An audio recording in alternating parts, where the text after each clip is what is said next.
Hi everyone. I just want to make sure that this critical thinking essay is clear in the instructions and kind of what I'm looking for.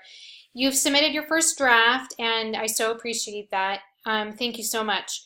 So you can choose one to answer one of these 5 questions.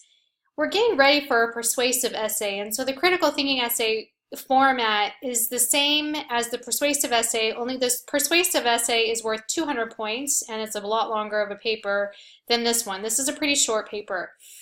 So there's no right or wrong answers to these questions, and they're not necessarily easy questions to answer, and they're open for debate and discussion.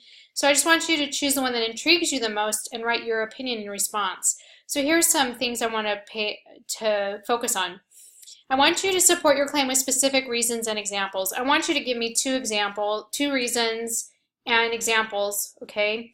And then down here, you're gonna describe the opposing view and then you're gonna refute it. You're gonna tell me why that argument is wrong without saying, well, because it's just wrong. You wanna give me more you wanna give me more depth than that. And I'm really looking for an introduction, body paragraphs, so you should have 3 body paragraphs, and a conclusion. So this is pretty much a 5-paragraph minimum essay. So just quickly looking at the draft, I'm looking for a clear thesis statement, which is you're telling me your side of the answer of this argument, okay? And that then you support that thesis through logic, experience, examples, or research, or all of the above, okay? And then you refute the opposing viewpoint.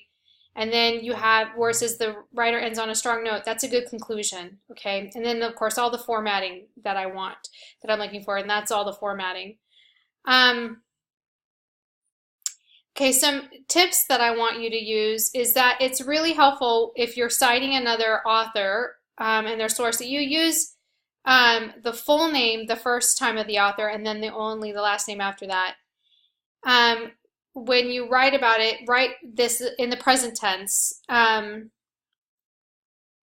if that makes sense. And then you want to, write the opposing viewpoint and why it's wrong, and I'll go through that. Now, I want to be very clear that in contrast to the I believe essay that we've done, or the love letter, I want you now to use the third person point of view and avoid words such as I, me, we, us, you, and your. No, do not have I think, I feel, or in my opinion in there. That needs to be all taken away. So I'm going to link you, below this video, I'm going to share this video that was done by an English 106 instructor on how to change the point of view. And it's a little lengthy, but it's really good about sharing about how to do third person point of view in our writing. Now, in the lesson 6 announcement, the critical essay, here I do give you an outline and I help you with documents to write your thesis statement, for writing the body paragraphs, and the conclusion. So I want to show you quickly what I'm looking for that I have in a different document. In the first paragraph, it's really good if you start your first paragraph, you state the problem, you give background about the problem, and you develop a thesis statement about why it is a problem. You can even start off with like a little bit of humor, a quote, a story, something like that that will draw your reader in. And then at the end of that first paragraph, it's a really good place to put your thesis statement. So when you do your supporting paragraphs, you're going to have 2 reasons that help prove that thesis. You need 2 reasons, okay? And not just be like, well, because I think so. No, you need to have some validation, some support to that. So this will help you prove your thesis. And you want to show 3 supporting paragraphs that shows experiences, examples, or research.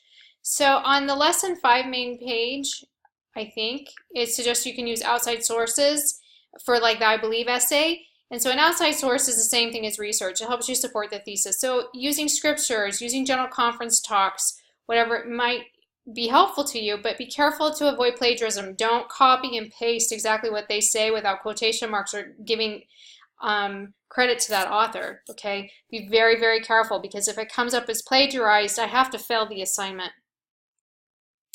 And then one of the paragraphs has to be the opposing argument. So here's an example of an opposing viewpoint. So it says some may not take pain medication because they are afraid of becoming addicted to it.